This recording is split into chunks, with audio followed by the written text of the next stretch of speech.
اس آبادی کے بعد آپ کی نظریں ایک مسجد کو دیکھیں گی اور مسجد کے ساتھ جاتا ہوا روڈ آپ کو مزید آگے سفر کرنے کی دعوت دے گا۔ دوستو، جب ہم یہاں پہنچے تو ہم نے اس مسجد کے ساتھ پہاڑوں پر ایک بندر کو بقول میرے دوست کے فوجی ٹریننگ کرتے ہوئے دیکھا تھا۔ حالانکہ اس بندر نے جنگ ونگ وغیرہ تو کوئی لڑنی نہیں تھی، لیکن فطرت کے ہاتھوں یہ بندر یہ ٹریننگ کرنے پر مجبور تھا۔ پھر اس کے ساتھ ہی ہمیں کسی بوڑھے شخص کی مانند ایک اجڑی ویران و خالی سید پور گاؤں کی بھٹی نظر آئی، جو بالکل بظاہر خاموش و اداس نظر آ رہی تھی، لیکن اگر بندہ سن سکے تو وہ ہمارے دادیوں کی طرح اپنے دور کی حسین کہانیاں سناتی تھی کہ پہلے اس کے وقت میں یہاں لوگ آتے تھے اور لوہے کی چیزیں بنواتے تھے۔ اس اداس بھٹی کو اسی طرح اداس چھوڑنے کے بعد جب ہم آگے بڑھے تو آگے ایک پیڑ پر ہمیں وہی بندر دوبارہ اسی طرح اپنی ٹریننگ کے شاندار کرتب دکھاتا ہوا نظر آیا، لیکن ساتھ بجلی کی تاروں کے ساتھ بھی مستکڑیاں کر رہا تھا، حالانکہ جو خطرناک بھی ہو سکتی ہیں، لیکن اب کیا کہا جائے کیا نہ کہا جائے۔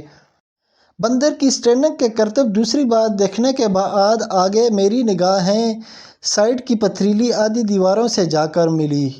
ان پتھریلی دیواروں کے سامنے اسی قسم کے پتھریلے بلاک سے بنے فرش کا ہمیں وسیع و عریض میدان نظر آیا، جو ہر چھوٹی بڑی گاڑیوں کی پارکنگ کے لیے تھا، اور یہی اس خیز سے خوبصورت ولیج سید پور کا مرکزی مقام ہے۔ اس مرکزی مقام خاص سے جب ہمارے پیروں نے آگے کو مزید سفر جاری رکھا تو ذرا آگے چلنے پر ہماری نظروں کا ٹکراؤ دیس پردیس ریسٹورنٹ کے ایک سر اونچے کیے ہوئے بورڈ سے ہوا، جو اپنے ریسٹورنٹ میں آنے کے لیے وہاں دور سے ہی آؤ آؤ کہہ رہا تھا، لیکن ہمارے دل نے اس کو ذرا صبر کرنے کا کہا اور نظروں کو آس پاس گھومنے کا حکم دیا، کیونکہ اس کے ساتھ آگے راستے پر مندر بھی موجود تھا۔ دل کے حکم پر جب ہماری نظریں آگے بڑھی تو آگے بڑھنے کے بعد مندر جانے والا راستہ بھی ہماری نظروں نے دیکھ لیا، اور یہ راستہ دیکھنے کے بعد ہماری نظروں کی قریب سے ملاقات مرگلہ کی پہاڑیوں سے ہوئی۔ مرگلہ کی پہاڑیوں سے قریب سے ملاقات کرنے کے بعد ہماری نظریں واپس جب دوسری طرف چکر لگا کر گھومی تو اس طرف بھی ایک ڈیرہ پشتون کا سائن بورڈ خوشباش شاندار انداز میں کھڑا اس سائڈ کے ریسٹورنٹ پر لوگوں کو بلانے پر مامور تھا۔ پھر اسی جانب سفر کرتی ہوئی ہماری نگاہوں کی مندر جانے والے روڈ سے دعا سلام ہوئی۔ پھر بعد دعا سلام راہ مندر کے دیس پردیس کے اسی بورڈ کے اشارے پر ہمارے قدموں نے اس ریسٹورنٹ کی سیڑھیاں چڑھنا شروع کی، جن کے دونوں اطراف کے کناروں پر لال رنگ میں ملبوس گملے کسی شاہی فوجیوں کی مانند باقطار ڈسپلن سے کھڑے تھے۔ ان سیڑھیوں پر چڑھنے کے دوران ہماری نگاہیں بھی ہمارے پیروں سے برابر مقابلہ کرتے ہوئے اوپر چڑھتی ہوئی سامنے نوکدار اور سبز گھاس کی چادر اوڑھے ہوئے مرگلہ کی پہاڑیوں سے جا ملتی ہیں۔ ان پہاڑیوں کے بعد ہماری نگاہیں واپس اس ریسٹورنٹ کے احاطے میں اتر آتی ہیں، جہاں ایک بار پھر ہماری نگاہیں وسیع کوریڈور کے اطراف میں وہی شاہی گملوں پر پڑی، جس کے بعد ایک کونے میں ہمیں رنگین کیبن نظر آیا، جسے دیکھ کر ہمیں ایک ریسیپشن کا گمان ہوا، لیکن وہ اصل میں ایک آئس کریم کا کیبن تھا۔ ان پرکتار کیبنوں کے اندر رنگین، ثقافتی اور شاہی انداز کی نشستوں پر گاؤ، تکیے اور پردوں سے خوبصورت تزئین و آرائش کا اہتمام موجود نظر آیا، جہاں بندہ بیٹھ کر آرام دہ ہوتا ہی ہے، لیکن ساتھ بونس میں ثقافتی و شاہی فیلنگز بھی ملتی ہیں۔ نگاہوں کے ان خوبصورت اہتمام کے ساتھ ان ریسٹورنٹ والوں نے حسن گمان و ماحول کو عمدہ بنانے کے لیے پس پردہ موسیقی بھی درمیانی و ہلکی آواز میں چلا رکھی تھی۔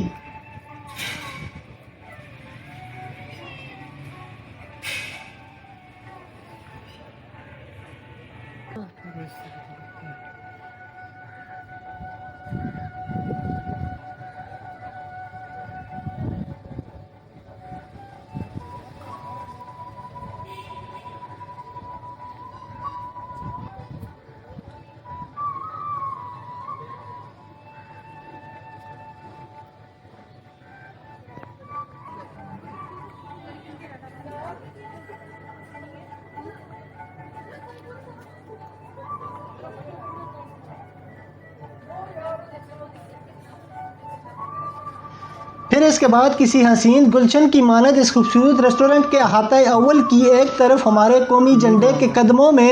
ایک پینٹنگ میں موجود بانسری بجاتے ہوئے رانجھے اور پنکھا مارتی ہوئی ہیر سے ہماری نگاہوں نے ملاقات کی۔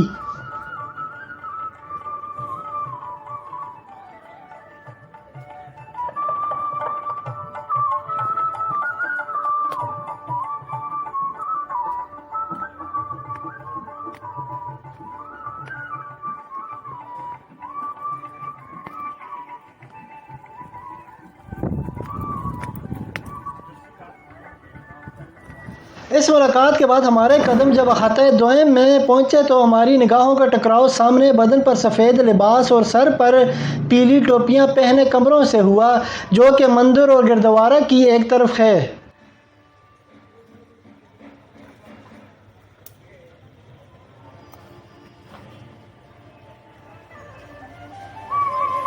دوستو، اگر آپ کے دل میں بھی اسلام آباد کا یہ خوبصورت گاؤں دیکھنے کی آرزو وجود رکھتی ہے تو اس کے لیے سب سے پہلے آپ کو سیکٹر F6 میں مارگلہ روڈ پر آنا ہوگا، جہاں سے مارگلہ کی پہاڑیوں کی طرف یہ والا ایک روڈ نکلتا ہوگا،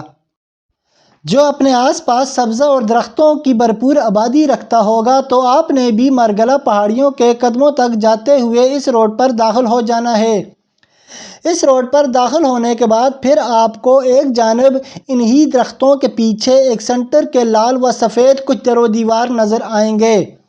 جب آپ کی نگاہیں اس سینٹر کے کونوں سے آگے نکلیں گی تو آگے اسی جانب ایک بڑی مسجد کا وجود آپ کی نگاہوں سے ملاقات کرے گا۔ اس ملاقات کے دوران نیلے رنگ و جالی دار لباس پہنے صدر دروازہ، مینار و گنبد اور دیوار آپ کی نگاہوں سے مصافحہ کریں گی، جبکہ روڈ کی دوسری طرف اب تک کورونا SOPs کے مطابق تقریباً 3 فٹ کے فاصلے پر کھڑے درخت آپ کی خدمت میں تازہ آکسیجن پیش کریں گے۔ ان سے آکسیجن کی خدمت کے بعد اسی طرف آگے جاتے ہوئے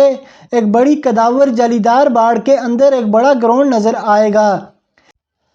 اس کے بعد آپ نے اپنی نگاہوں کو سامنے جانے کا حکم دینا ہوگا، جہاں سامنے آپ ایک چوراہے میں پہنچ جائیں گے۔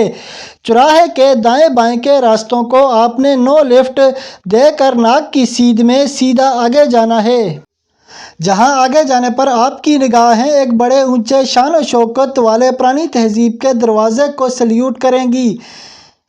جس کے ساتھ ہی 2 عدد اور چھوٹے دروازے ہوں گے۔ سید پور کے اس مین پرانے تہذیبی دروازے اور مقام ارد گرد کو دیکھ کر مجھے دبئی یا کسی عرب ملک کے کسی جگہ کا گمان اور احساس ہوا، لیکن یہ خوش قسمتی ہے کہ یہ مقام پاکستان کے ایک گاؤں میں خدا نے تقسیم کیا ہوا ہے۔ اس دروازے سے داخل ہونے کے بعد دونوں اطراف میں مقامی جڑے مکان اور کچھ ریسٹورنٹ کیفے موجود ہوں گے۔ جہاں یہ آبادی اور ریسٹورنٹ کا سلسلہ عارضی ختم ہوگا، وہاں پھر ایک طرف دیسی منظر میں بھرپور جسامت والا درخت اور اس کے ساتھ میدان نظر آئے گا،